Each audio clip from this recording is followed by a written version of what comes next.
Have you ever seen something that just doesn't make sense? Imagine a company announces fantastic news. They made more money than anyone expected. They beat all the predictions. You'd think their stock would soar, right? Well, on August 27th, cybersecurity giant Crowdstrike did exactly that. They reported a stellar quarter, and in the moments after, their stock fell off a cliff. This is the kind of paradox that leaves most investors scratching their heads. It's the noise of the market.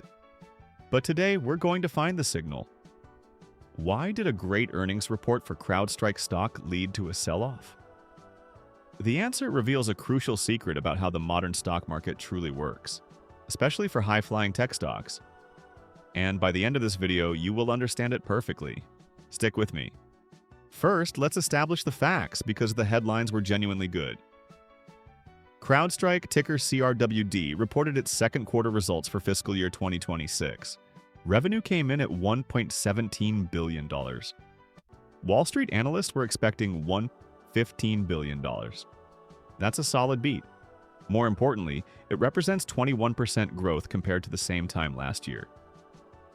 In this economic environment, 21% growth for a company this size is nothing to sneeze at. Now, let's talk about profit. We look at something called adjusted earnings per share, or EPS. Crowdstrike delivered 93 cents per share. The expectation? Only 83 cents. That's a massive 12% beat, a huge positive surprise. And the good news doesn't stop there. The underlying health of the business looked fantastic. Their annual recurring revenue, or ARR, think of it as the predictable subscription money they have coming in, grew by 20% to a staggering $4.66 billion. They generated a record $284 million in free cash flow, and their total cash pile grew to nearly $5 billion. By every traditional measure, this was a home run, a top and bottom line beat. Strong growth, piles of cash. So, what on earth happened? This is what happened.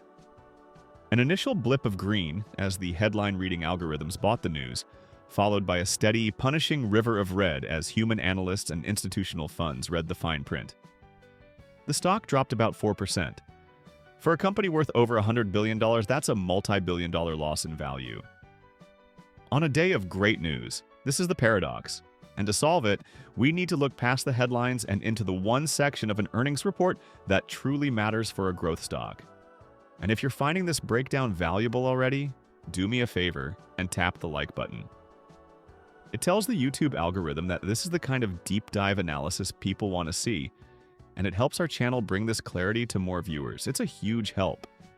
Alright, so if the past performance was so good, the market must be worried about the future. And that brings us to the most important word in growth stock investing: guidance. Guidance is when a company's management team gives their official forecast for the next quarter or the full year. It's their promise to the market.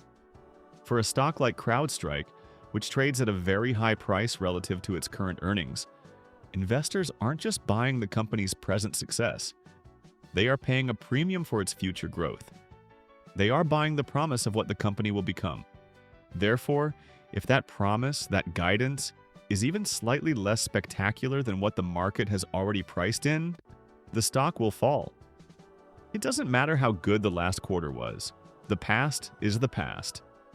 The stock price is a bet on the future. So, what was Crowdstrike's guidance? For the upcoming third quarter, they said they expect revenue to be between $1.208 billion and $1.218 billion. The problem? Wall Street analysts on average were expecting $1.23 billion. Crowdstrike's forecast came in below consensus, and that was it. That was the single data point that overshadowed everything else. It signaled a potential slowdown, a slight crack in the hypergrowth story. And in the unforgiving world of high-valuation tech stocks, a tiny crack can cause the whole foundation to be reevaluated. Now, you might be thinking, that's a tiny difference. The company is still growing fast. Why such a dramatic reaction? And that's the right question to ask. The answer lies in another critical concept: valuation. Crowdstrike is not a cheap stock. It trades at a premium. Before this report, people were paying over 100 times its expected forward earnings. For comparison, the average stock in the S&P 500 trades at around 20-25 times earnings. Why would anyone pay such a high price? Because they believe the company's earnings will grow so fast that it will quickly grow into that valuation. The entire justification for that premium price is built on a mathematical model of sustained, rapid growth. When Crowdstrike guided revenue lower than expected, it forced every major analyst on Wall Street to go back to their spreadsheets, plug in that slightly lower growth number, and watch as their models spat out a lower future value for the stock. The 4% drop wasn't just panic. It was a cold, calculated mathematical repricing based on this new information. The higher the valuation, the more brutal the punishment for any perceived weakness in future growth. It's the simple physics of financial markets. Does this deep dive into the mechanics of the market make sense? If it does, let me know in the comments with a simple yes. It helps me know if we're hitting the right level of detail, and if you have questions, drop them there too. I read every single one. So the short-term picture is clear. The market is punishing the stock for its cautious guidance. But what about the long term? Is the company's growth story actually broken?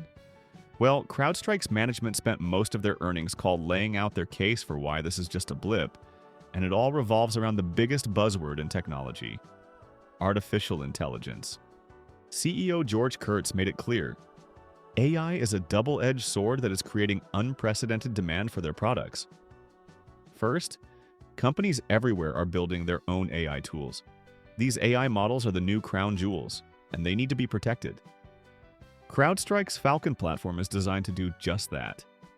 But there's a darker side. Hackers and foreign adversaries are now using AI to launch supercharged cyber attacks. They can create more realistic phishing emails, write malicious code faster, and automate their attacks on a massive scale. As Kurtz put it, AI is democratizing destruction. This escalating threat landscape forces companies to upgrade from older security systems to AI-powered platforms like Crowdstrike's, which can fight fire with fire. This AI narrative is incredibly powerful. It's the same story that has propelled stocks like Nvidia into the stratosphere. Crowdstrike has successfully positioned itself as an essential pick-and-shovel play for the AI revolution. And while this has created the high expectations that led to this recent drop, it also forms the core of their long-term bull case. The demand for what they sell is structurally increasing because of AI. Crowdstrike isn't just relying on the AI wave, they're making specific strategic moves to capture that demand. Their big push is something called platform consolidation. In the past, a big company might buy 10 different security products from 10 different vendors. It was complex and expensive. Crowdstrike's goal is to become the one-stop shop, the single operating system for cybersecurity. They want to sell you everything from endpoint protection to cloud security to identity management, all on one unified platform. And it's working. They announced they now have over 1,000 customers on their Falcon Flex plan, which is their all-in-one bundle. This strategy makes them stickier, harder for customers to leave, and allows them to grow their revenue from each customer over time.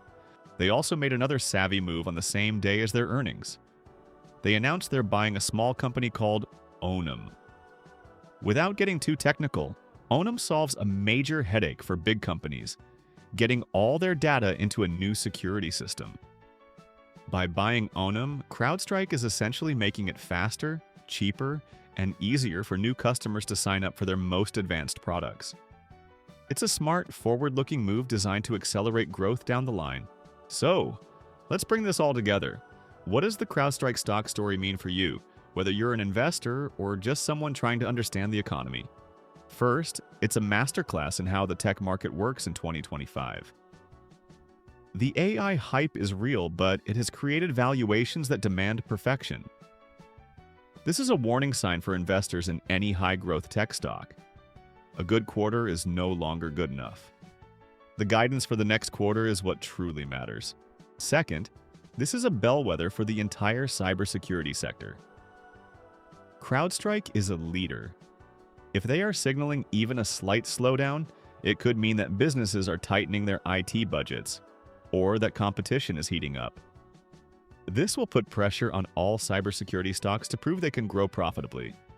And finally, on a macro level, the reason Crowdstrike is growing at 21% in the first place is because the digital world is an increasingly dangerous place. The threats are real and they are growing, supercharged by AI.